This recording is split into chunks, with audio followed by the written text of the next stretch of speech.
Hey, hallo! Schön, dass du eingeschaltet hast. Mein Name ist Ina und auf meinem Kanal geht es um Nähen, DIY und Upcycling. Und in diesem Video geht es hier um das Fanny Pack, Schnittmuster Jolie. Ich trage die Gürteltasche auch gerne so crossbody. Hier kannst du dir die Größe in etwa vorstellen. Die Tasche ist 14 cm hoch und 21 cm breit. Der Boden ist 8 cm tief. Ich nähe die Tasche hier gerne mit so einem Reißverschluss mit Zweifachzipper. Wie man Zweifachzipper auf einen Endlosreißverschluss aufzieht, da verlinke ich hier oben rechts das Video. Die Tasche ist klein, aber es passt doch eine Menge rein. Natürlich hier so Mini-Geldbeutel, Portemonnaie, Pepita, Brille und Fächer darf man ja auch nicht vergessen diesen Sommer. Du kannst sie halt aus einem Stoff nähen, außen, in bunt oder in Uni, das sieht beides sehr schön aus. Oder als zweite Variante, die im Schnittmuster enthalten ist, kannst du den Außenstoff aus 2 Teilen zuschneiden. Also 4 Teile für vorne und hinten natürlich. Oder du kannst es mixen, sozusagen kombinieren, hinten aus einem Stoff, vorne aus 2.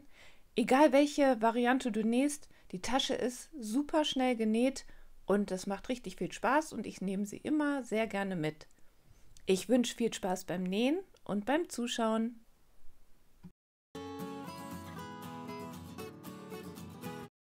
Wenn du das erste Modell nähst, dann musst du nicht viel zuschneiden, lediglich 4-mal dieses Schnittteil, 2-mal aus Futterstoff und 2-mal aus etwas festerem Außenstoff. Je nachdem, wie fest du deine Tasche haben möchtest, kannst du noch Vlies auf den Außenstoff bügeln. Ich habe jetzt hier für das Nähvideo die Variante mit dem geteilten Außenstoff gewählt und dann schneidet man diese Teile aus dem festen Stoff zu. Und da muss man halt drauf achten, natürlich, wenn man jetzt einen Stoff mit Musterrichtung hat, dass der nach oben schaut und man das nachher richtig an den Reißverschluss legen kann. Hier der Boden ist an allen Teilen etwas breiter als der obere Streifen und damit es nicht zu Verwechslungen kommt, markiere ich mir auf der linken Seite vom Stoff den Boden. Jetzt liegt das ja alles sehr ordentlich vor mir, aber wenn ich jetzt nicht gerade drehe, dann kann es auch schon mal ein bisschen chaotischer hier zugehen und dann ärgere ich mich nachher nicht, dass es nicht passt. Den Reißverschluss habe ich ja vorhin schon gesagt, wie man die Zipper aufzieht. Dafür habe ich ein Video gedreht, das ich hier verlinke. Und der wird natürlich etwas länger zugeschnitten, bevor man die Zipper aufzieht. Und dann auf 37 cm zurechtgeschnitten. Das hier sind die Verbindungsstücke für den Gurt an die Tasche. Die werden auf jeden Fall später so genäht, dass die Spitze nach unten zeigt. Das Gurtband wird in 2 Teile geschnitten, 20 cm und 1,10 Meter. Dann brauchst du noch eine Leiterschnalle und hier 4 Stoffstreifen nach den Maßangaben auf dem Schnittmuster zum Versäubern der seitlichen Innennähte. Dann ein Steckschloss, falls du das als Gürteltasche tragen willst oder auch so natürlich. Und falls du das nur als Crossbody-Bag trägst, dann reicht auch ein Vierkantring.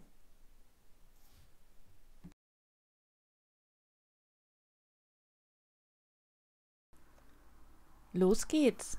Als erstes legst du die Außenteile an dieser Kante rechts auf rechts aufeinander. Und dann nähst du dies mit 1 cm Nahtzugabe zusammen. Alle Nähte werden verriegelt.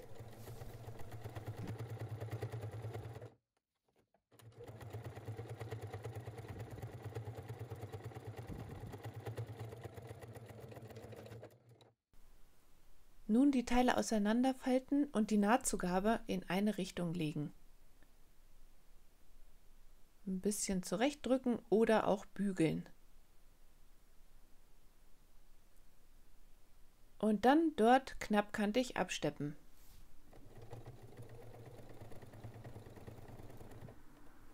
Einmal entlang der Kante wird die Nahtzugabe nun auf dem Stoff festgenäht.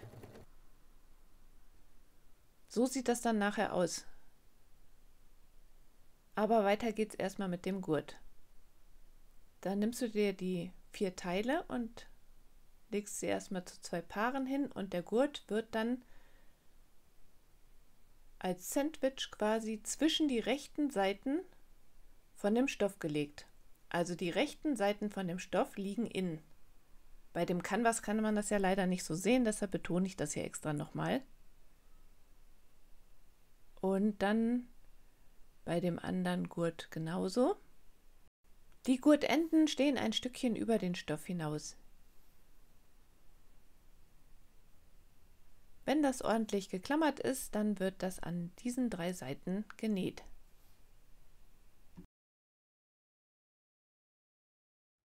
Am besten beginnst du an der Geraden und steckst die Nadel in den Stoff und die Nadel läuft neben dem Gurtband entlang. Die Nahtzugabe zum Rand ist 1 cm. Dann 1 cm vor Ende stoppen, 90 Grad drehen und über den Gurt hinweg nähen und dann das Stückchen nähen, dass man die Schräge nähen kann. Dann schneidest du die Nahtzugabe zurück.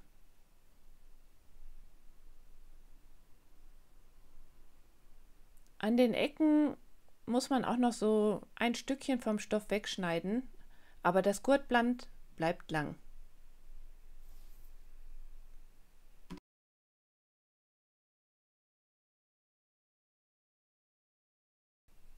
So sieht das jetzt aus.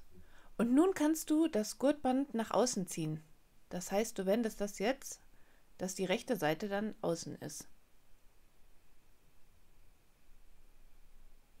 Ein bisschen schieben und ziehen und dann am besten noch mit einem Hilfsmittel die Ecken so ein bisschen herausdrücken, vorsichtig, und dann das Ganze glatt legen oder bügeln und dann wird das knapp an der Kante abgesteppt.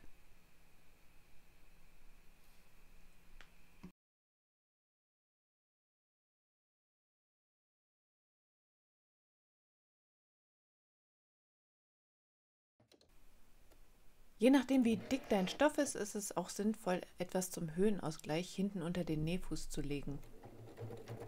Dann geht es direkt viel besser. Mein Canvas ist sehr dick. Bis zur Ecke nähen und dann drehen, über das Gurtband nähen und dann zum Ende.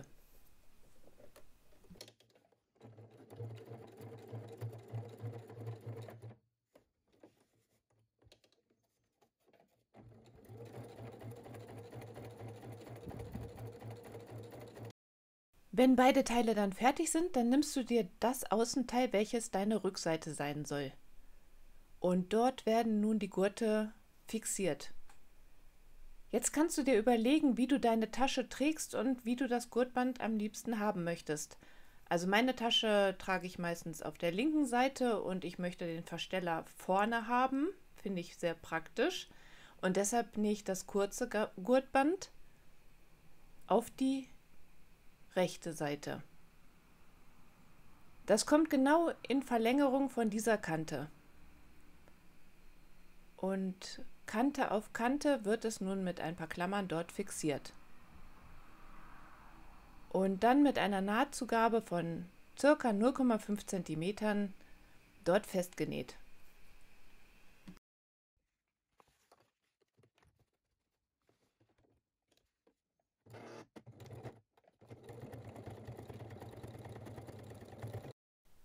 Dann kommt die andere Seite dran.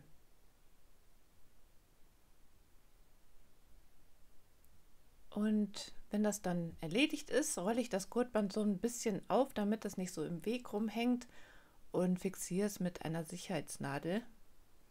Und dann kommt der Reißverschluss. Den legst du nun rechts auf rechts an die obere Kante von dem Außenteil.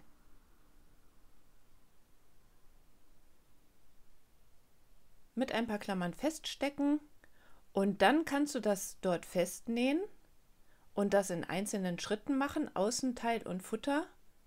Oder du kannst, so wie ich das jetzt auch mache, direkt das obere Ende vom Futter mit der rechten Seite auf die linke Seite vom Reißverschluss stecken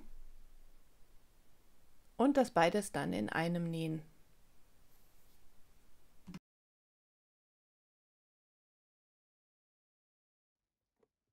Ich habe hier schon mal den Reißverschlussfuß eingesetzt und nun nähe ich den Reißverschluss füßchenbreit fest.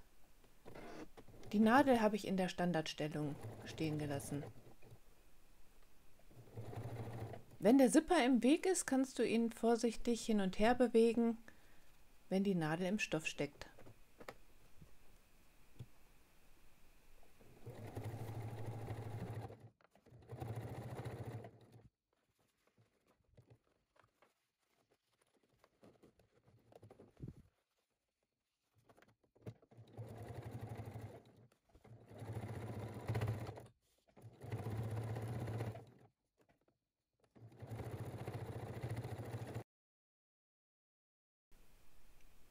Futter und Außenstoff nun zu einer Seite legen und den Reißverschluss so hervorziehen und dann die Kante bügeln.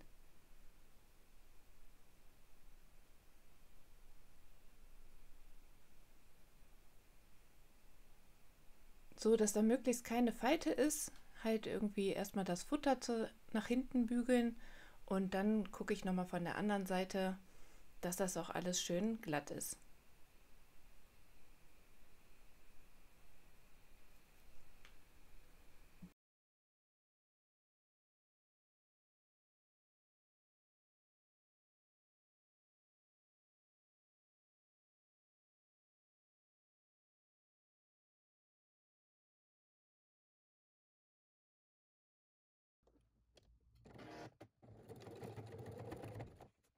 Als nächstes steppst du einmal entlang des Reißverschlusses knappkantig ab.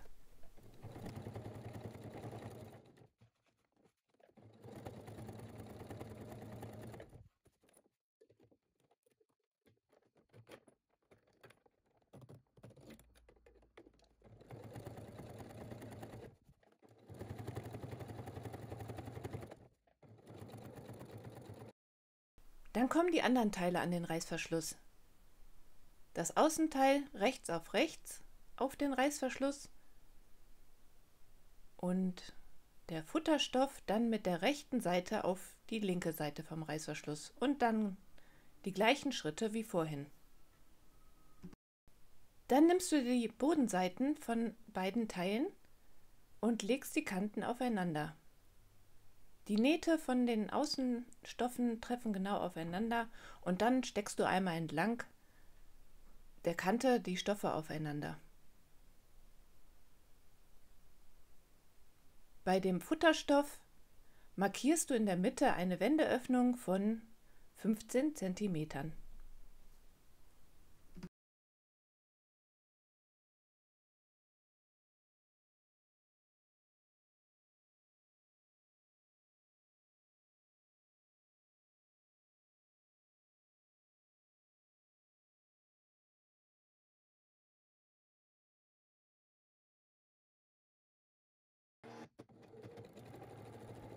Die Nahtzugabe ist hier 1 cm und an der Wendeöffnung die Naht richtig gut verriegeln.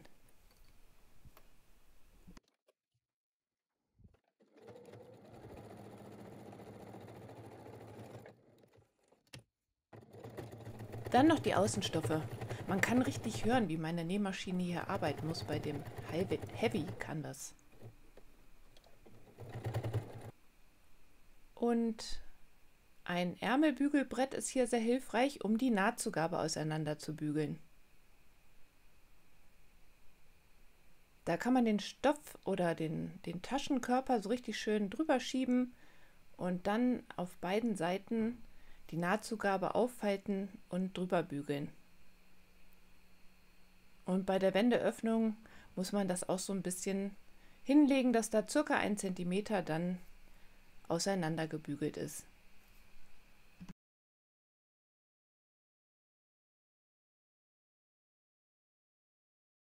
nimmst du dir ein Teil mit der auseinandergebügelten Nahtzugabe und legst die Naht mittig auf den Reißverschluss. Und dann noch hier vom Futter, das kommt ebenfalls da dran. Die Naht mittig auf den Reißverschluss, aber das passt eigentlich auch schon von den Zentimetern her, dass das Kante auf Kante liegt. Und das gleiche dann noch auf der anderen Seite.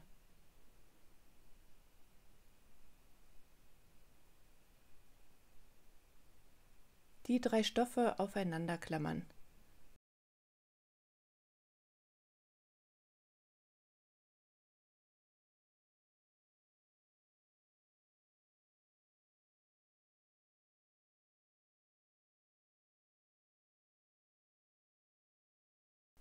Und so sieht das jetzt aus. Und jetzt geht's an die Nähmaschine, dort wird genäht. Die Nahtzugabe ist 1 cm und darauf achten, dass die Nahtzugaben hier von den Stoffen auseinander liegen. Wenn beide Seiten dann genäht sind, wird die Nahtzugabe zurückgeschnitten. Hier schneidet man auch ein Stück vom Reißverschluss ab, daher vielleicht nicht die beste Schere verwenden.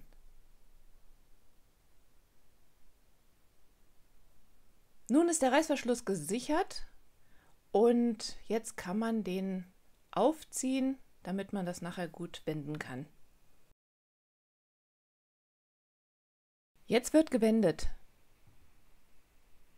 Einmal das so durch die Öffnung schieben und das Futter, die rechte Seite vom Futter liegt dann außen. Und die Teile wieder so hinlegen, dass es alles passt, dass die offenen Ecken aufeinander liegen und es so einigermaßen flach ist. Dann kannst du dir die Kanten von der Wendeöffnung nehmen und aufeinander klammern und dann entweder per Hand zunähen oder mit einer Naht knapp neben der Kante mit der Nähmaschine. So mache ich das immer.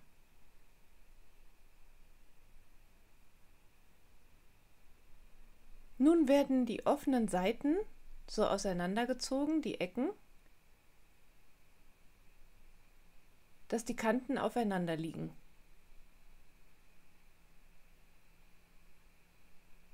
Und klammern.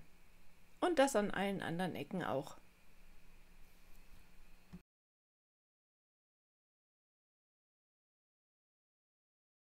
Darauf achten, dass halt Futterstoff und halt der Außenstoff Kante auf Kante liegen und dann wird das geklammert und anschließend zusammengenäht. So sieht das jetzt aus und nun wird das an allen Seiten mit 1 cm Nahtzugabe genäht.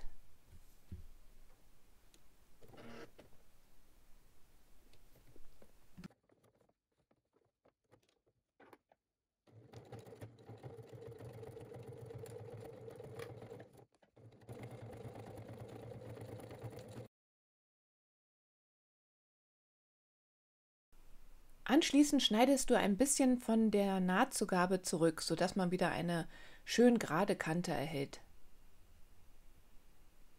Dann kommen die Versäuberungsstreifen dran.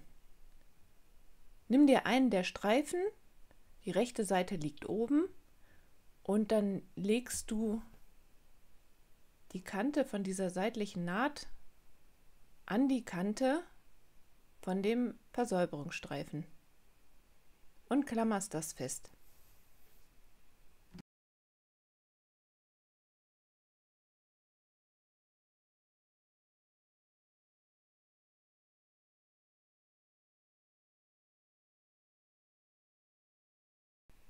So wird der Streifen nun festgenäht.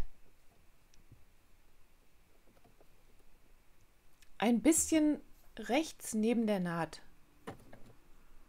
Knapp neben der Naht nähst du nun einmal entlang bis nach unten.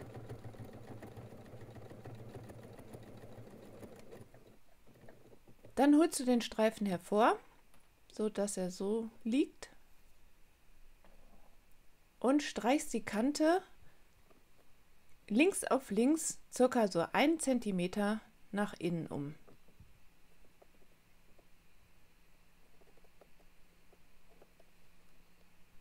Das obere Ende wird so weit umgefaltet, dass es bündig ist, mit der seitlichen Naht und dann wird das so umgelegt und wird von rechts dann auf der Seitennaht festgenäht.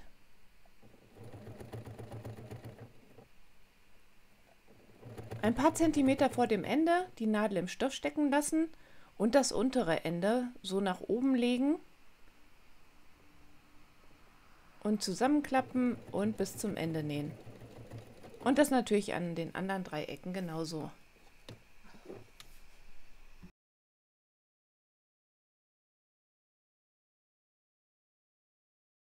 Jetzt wird die Tasche gewendet.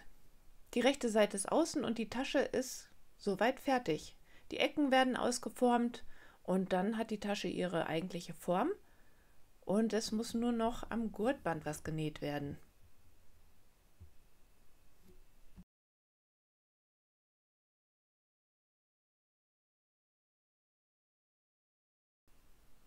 Also jetzt braucht man noch die Steckschnalle und die Leiterschnalle und erstmal den Gurt wieder auseinander friemeln. Hier könntest du jetzt auch den Vierkantring festnähen. Ich schiebe den Gurt jetzt durch ein Stück der Steckschnalle, falte das Ende 1 cm nach innen und klammer es auf dem restlichen Gurt fest. Und da wird es nachher festgenäht. Aber erstmal jetzt noch den langen Gurt. Da schaue ich erstmal, dass der richtig liegt. Die rechte Seite quasi, also von dem Gurt, liegt oben. Die ist so sichtbar und dann schiebe ich das einmal durch die Leiterschnalle, dann durch das andere Ende von der Steckschnalle oder halt an den Vierkantring. Dann kann man halt die Tasche natürlich nicht öffnen, was jetzt als Gürteltasche unpraktisch ist, aber als Crossbody-Bag völlig ausreichend. Dann wird das Ende durch die Leiterschnalle nochmal geschoben. An dieser Stelle kann man natürlich die Tasche anprobieren und schauen, ob das Gurtband viel zu lang ist. Dann kann man noch was abschneiden oder ansonsten einfach das Ende 1 cm umfalten und nochmal so 1-2 cm aufeinander klammern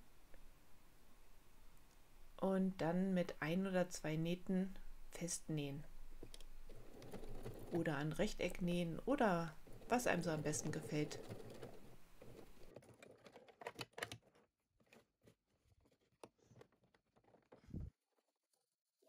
Ich hoffe, meine Anleitung hat dir gefallen und wenn du jetzt Lust hast, die Tasche zu nähen, dann schau doch mal in meinem Shop vorbei. Dort biete ich das Schnittmuster Jolie an. Und falls du meinen Shop noch nicht kennst, dann klick auf jeden Fall mal rein. Mittlerweile habe ich dort mehr als 20 Schnittmuster und einige sind auch kostenlos. Ich freue mich auf jeden Fall sehr, wenn du mich und meine Arbeit hier auf YouTube unterstützt und den Daumen hoch drückst.